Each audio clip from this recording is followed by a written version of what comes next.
Alors le projet Rouge Mémoire, ça démarre à la naissance d'une certaine manière. On est rouge et noir, enfin pour ma part dès la naissance. Et à 13 ans, je vais au stade pour la première fois. Et depuis ce jour-là, j'ai collecté énormément de choses sur le Stade Rennais. Sous forme de tableaux Excel des années du XXe siècle. Et qui aujourd'hui se retrouve dans un site qui a connu beaucoup d'évolution depuis lors. Le point de départ pour ma part lorsque j'ai lancé, c'était l'ouvrage de Claude Loire, Fleuron du football breton, c'était 1901-1991.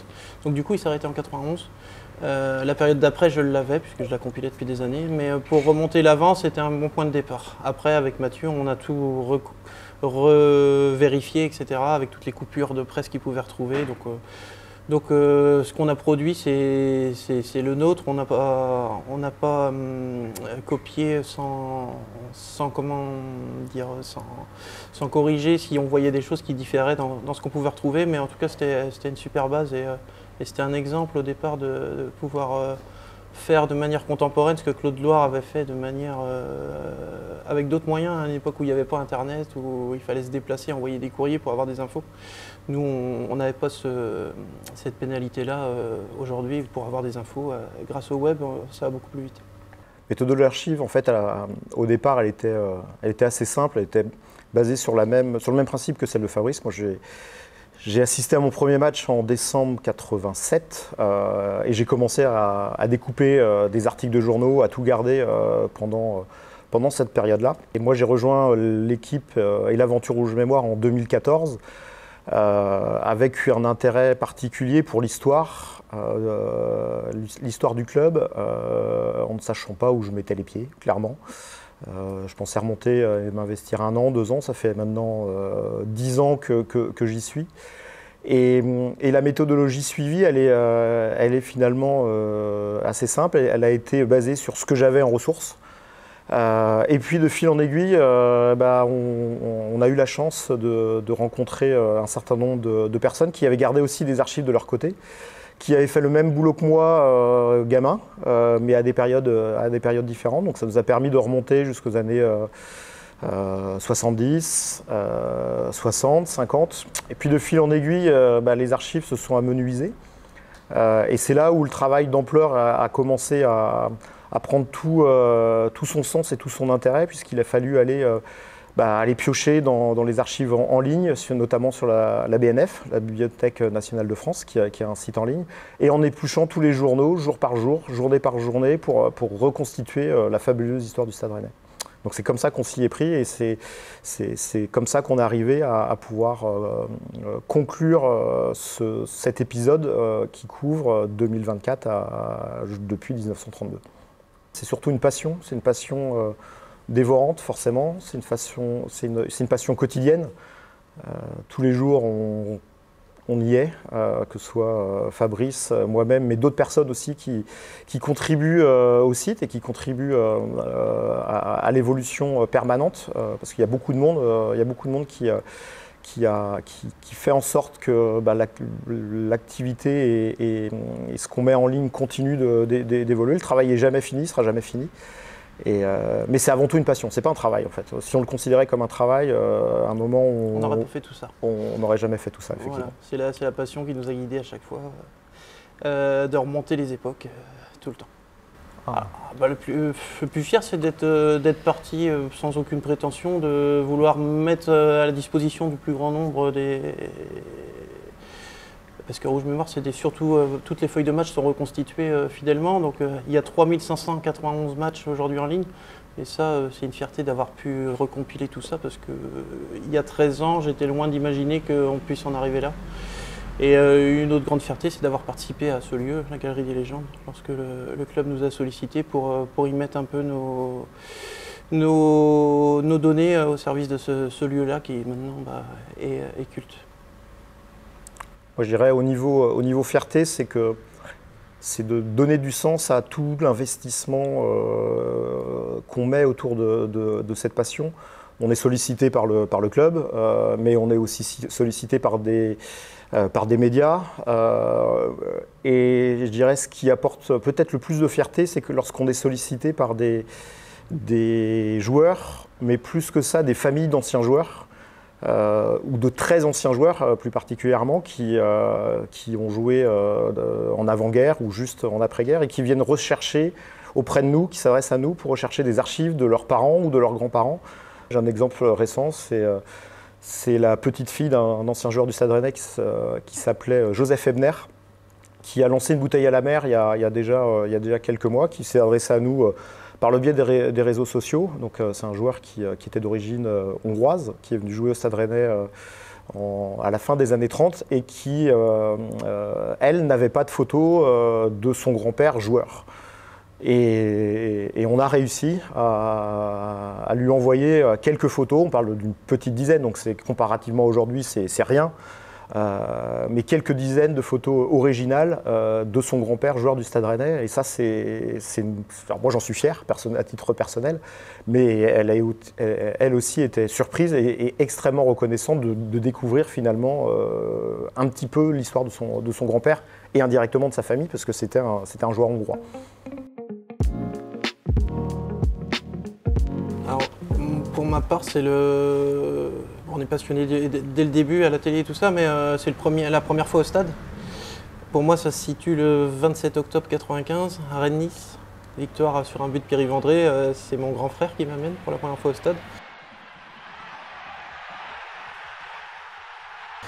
Et depuis ce jour-là, j'ai dû louper en tout et pour tout une vingtaine de matchs au stade. Voilà. Et donc, c'est le souvenir marquant. Et puis après, si on parle de résultats, le Stade de France, le 27 avril 2019, c'est au-dessus de tout. Moi, c'est plutôt un souvenir radiophonique. C'est la voix de Patrick Vétier sur Radio Caroline. Radio Caroline qui est une radio qui a été fondée par le Stade Rennais, ou dont le Stade Rennais était contributeur à l'origine. C'est cette voix-là, régulièrement, moi je passais devant le stade sans m'y arrêter, jusqu'au jour où j'ai assisté à un match, c'était en décembre 1987. Mais j'étais déjà passionné avant, sans assister au match. Et après, le virus a pris, même s'il était déjà présent, il a pris quasiment immédiatement, et je réclamais tout le temps de venir assister au match au Parc des Sports de la Route de Lorient, comme on l'appelait, il y a encore quelques décennies.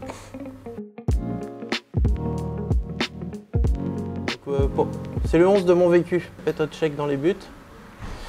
Il y avait Amari Traoré à droite. David Sommeil et Naïef Aguerd en défense centrale. À gauche, ça va être dur de le retrouver comme ça. À gauche, bon, je continue. Milieu de terrain, Benjamin André, Eduardo Camavinga, Kim Kallström, et puis une attaque Frey. Nanda Terrier, et il me manque toujours mon arrière-gauche qui pourtant doit être évident parce que j'en ai plein en tête, mais je sais que j'en avais. Bah oui, c'est Ben Sebaini, évidemment. Je suis parti plus loin dans le temps. Ben Sebaini, arrière-gauche.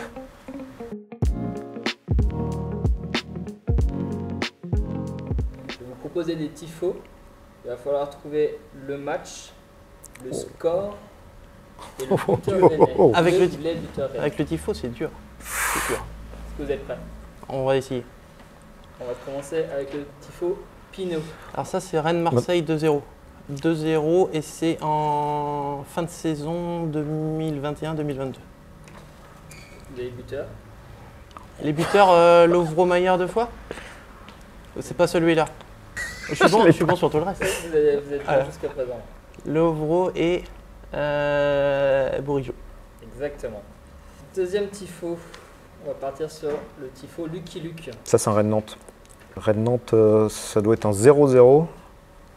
C'est pas un 0-0? On est sur un match nul. Exactement. Un partout avec une égalisation de Joris Gnagnon. C'est le 90e ou 87e. Je vais vous proposer Star Wars. C'est un Rennes-Paris Saint-Germain. Une défaite 1-4 et but Wawi Kazri. Non, Firmin Moumbélé. Exactement. Tu l'avais? Non, je n'ai pas le buteur. Défaite 4-1, il y avait Neymar notamment en face. C'était sa première fois au Roazhon Park. Plus difficile, je vous propose celui-ci. Band of Brothers. Que c'est pas de la Coupe d'Europe? C'est du championnat. C'est du championnat. On l'a vu évidemment. C'est quelque part dans les archives.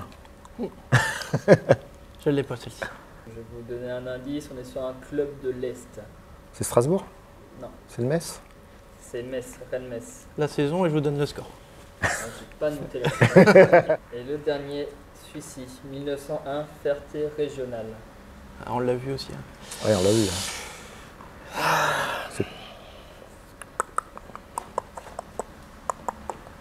C'est pas celui des 125 ans? Non. Non, là, j'ai pas. Mais si tu me 225 donnes ans. la date, je te donne le C'est score. 120 ans. C'est un tifo qui est sorti l'année dernière, enfin cette année, au début d'année. Oh, putain, on l'a vu alors. Cette bah, année, c'est en début Réunion d'année Non. En début d'année civile. Début d'année civile, oui. C'était contre un Olympique. Olympique de Marseille. Oui. Et donc ça fait 2-0. Non. Un partout. Un partout, exactement. Kolasinac pour Marseille. Et c'est Bourges. C'est pas Bourges, C'est pas Bourges. Ah merde. Ah non, C'est Terrier. c'est Terrier, exactement. Ouais. Le match, du coup, c'est le match de Coupe de France. Match de Coupe de France. Donc du coup, il n'y a pas de Kolasinac. Ça, c'était le championnat. Et victoire au tir au but. de Najida. Tir au but de Najida, le 8 ou 9e.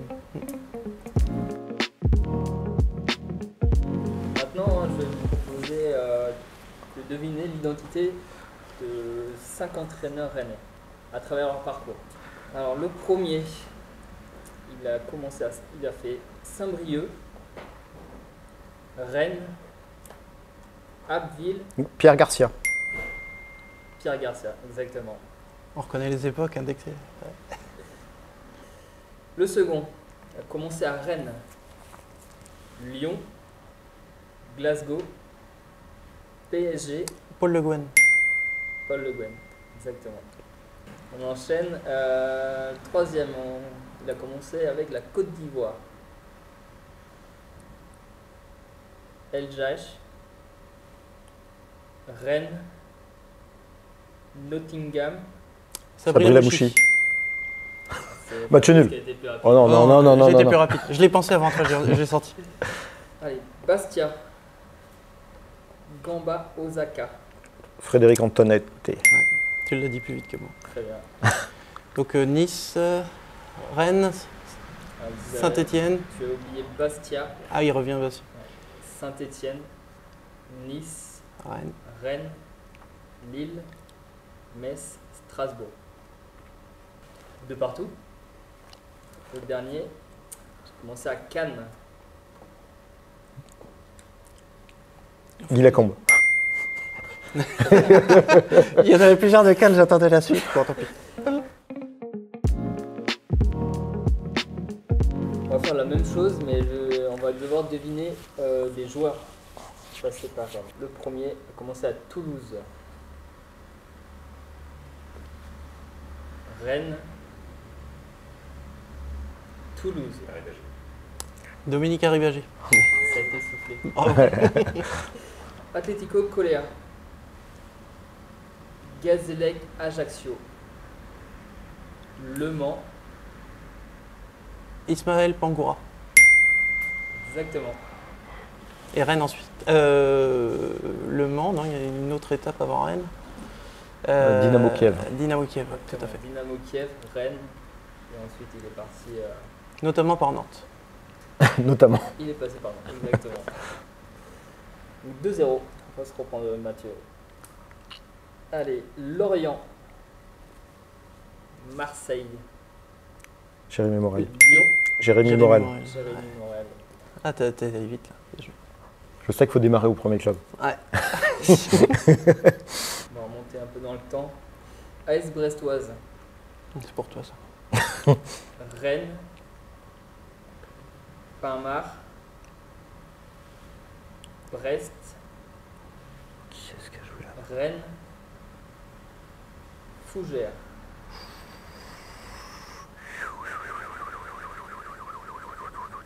Pinmar, doit pas y en avoir 10. Pinmar, il y a Kenan Mahi, mais c'est pas lui.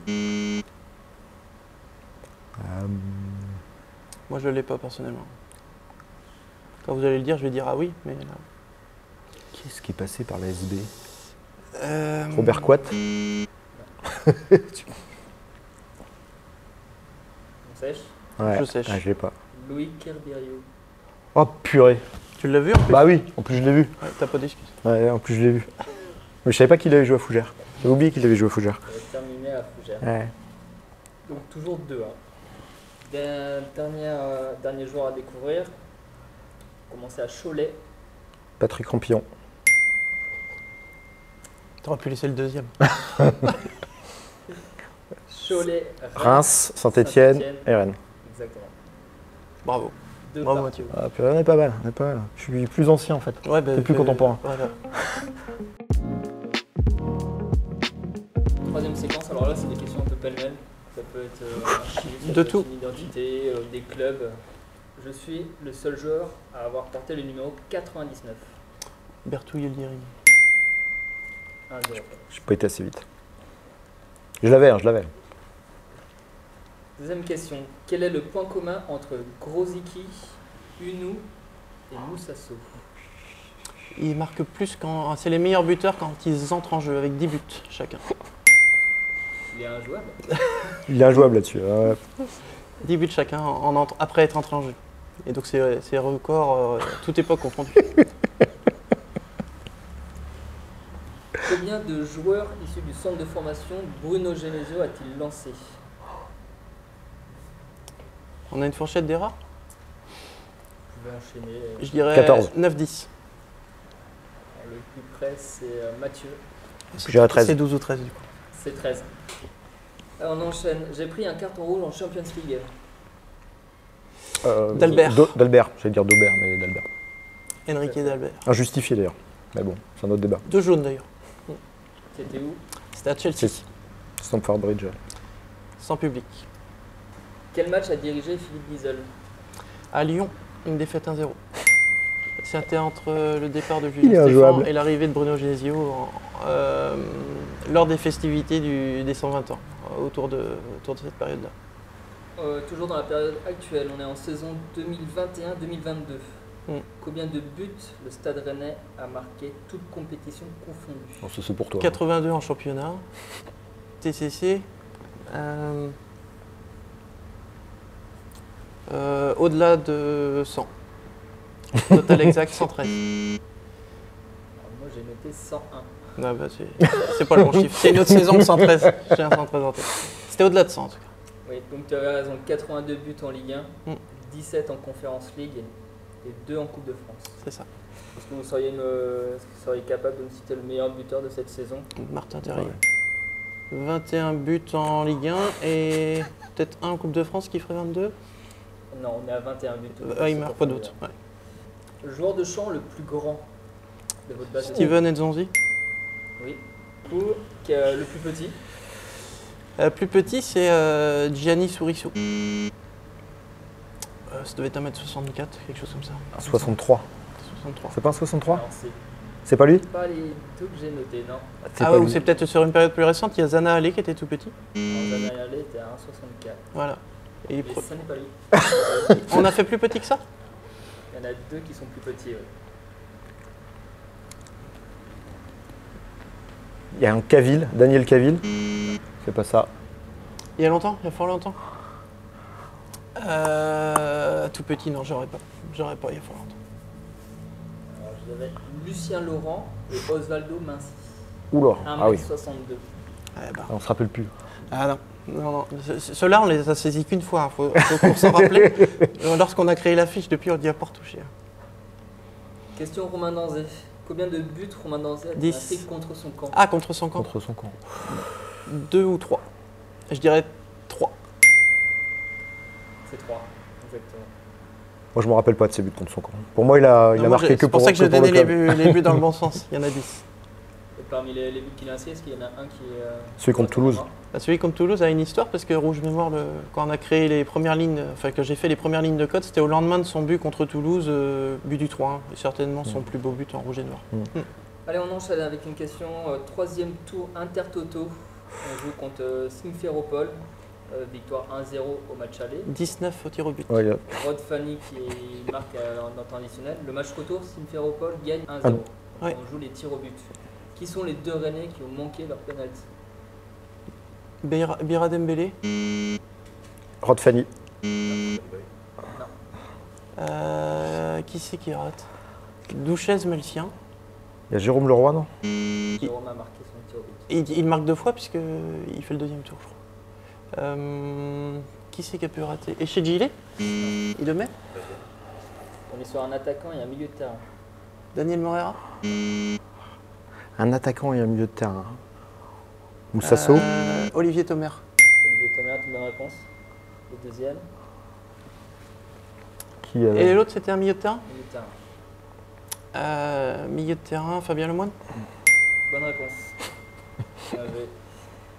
Qui fut notre premier adversaire lors de la Coupe de France 64-65? C'est Sautant. Saint-Quentin. Ah, le premier adversaire du parcours? Ouais, du parcours. Ah ouais. C'est pas Saint-Quentin? Alors si c'est pas Saint-Quentin,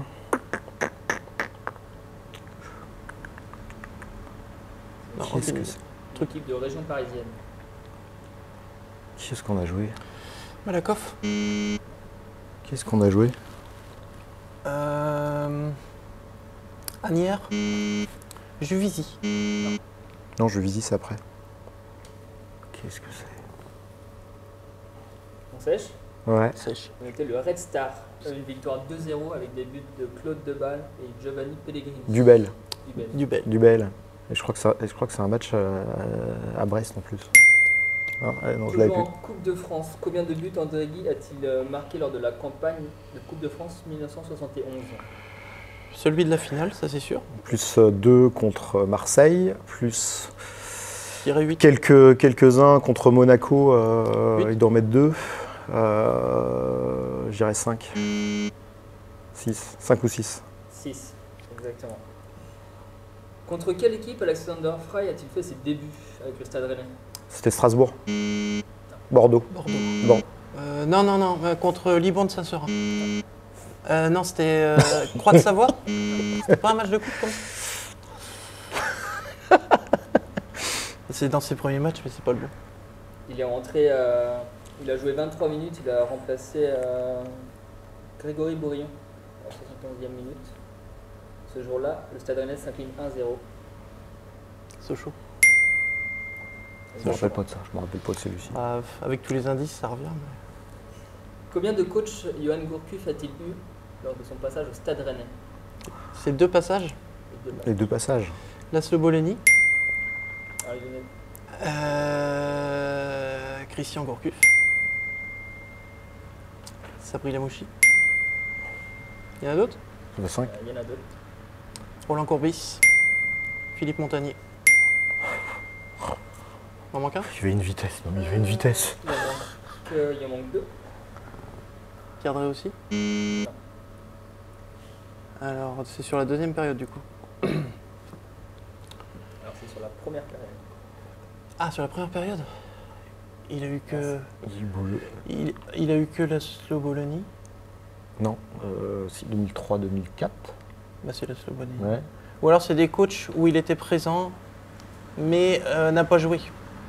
Donc ça peut être les coachs d'avant, genre Bergerot, Vaïd. Valide. C'est ça, Ouais. exactement. Mais il n'a pas joué en pro à cette période-là. Mais il était là. 3 Rennais ont été sacrés champions d'Europe en U18.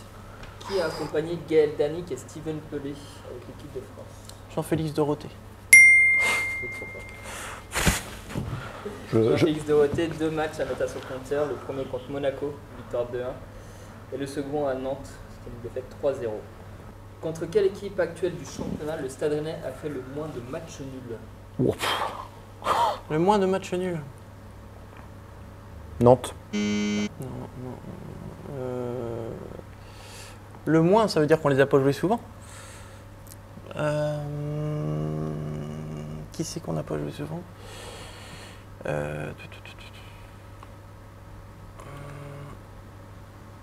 Auxerre. Auxerre? C'est la bonne réponse. T'as bien, tu vois. J'ai refait- Fallait j'ai- chercher dans les promus. J'ai revu tous les matchs. On est sur 11 matchs nuls entre les deux équipes. Ok. Un peu plus dur, on revient sur la scène européenne. Contre quelle équipe européenne le Stade Rennais n'a jamais marqué? Le Dukla Prague. De laquelle le Stade Hambourg. Rennais n'a jamais marqué. Hambourg est une bonne réponse. Ah, faut L'Udinese. prendre- Si, on a marqué. On a marqué contre eux? Ouais, on perd 2-1 là-bas. Hambourg, Stuttgart. Oui. Il y en a 93. Hein. Non, je prends la campagne où on les joue qu'une fois, tu sais, il n'y a pas d'aller-retour. Donc ceux-là, on n'a pas marqué. Il y a Stuttgart. Et c'était le Shakhtar, ouais, mais on les a rejoués après, donc ça compte plus. Ah, il y a le FC Twente. Non, j'ai une bêtise. On cherche un club suisse. Berne. Lucerne, Donc, le Bâle. FC Bâle. Ah, Lucerne, on marque. Club roumain. Le Rapide, non, pas le Rapide Bucarest. Cluj, tout à fait. Bucarest. Ah, le Rapide. Le Rapide, ouais, on doit perdre 2-0, c'est peut-être ça. Ouais. Avant-dernière question, combien de buts le Stade Rennais a-t-il inscrit sur la scène européenne? On a regardé les matchs, mais on n'a pas regardé les buts. Donc, lors des 93 matchs joués, on a marqué. C'est à toi. 125. Un petit peu plus. 127. 127 buts, exactement. Dernière question, on est en saison 38-39. Le Stade Rennais fait partie des favoris pour le titre de deuxième division. Saison historique, riche en buts. Combien de fois le Stade Rennais a-t-il fait trembler les filets en championnat? C'était énorme parce que c'était pas la saison où il marque 6 buts aux 3 premiers matchs. Non, ça sent 50-51. 100. Ouais, j'ai pas de chiffre. En On deuxième est pas- division, plus de 130 130. fois. Ouais, je dirais plus de 130. C'est moins. Ah, ok. 125. C'est moins. 110. On s'en rapproche. 112. 112 buts, exactement. Sur la saison entière, on est à 129 buts. Et parmi tous ces buteurs, 3 joueurs ont marqué plus de 20 buts cette même saison. Roger Thévenot, 28 buts en D2 et 29 sur la saison entière. Joseph Ebner. que tu citais tout à l'heure, 35 buts en Ligue 1, en D2 pardon, et 41 sur la saison. Et Henri Belunza, 27 buts en D2 et 29 sur la saison entière. Je sais pas. Une belle saison. Dommage de ne pas l'avoir vécu celle-là. Ouais, mais après, il faut se rappeler ce qu'il y avait après. Merci beaucoup. Merci de vous être prêté au jeu. You're welcome. Merci.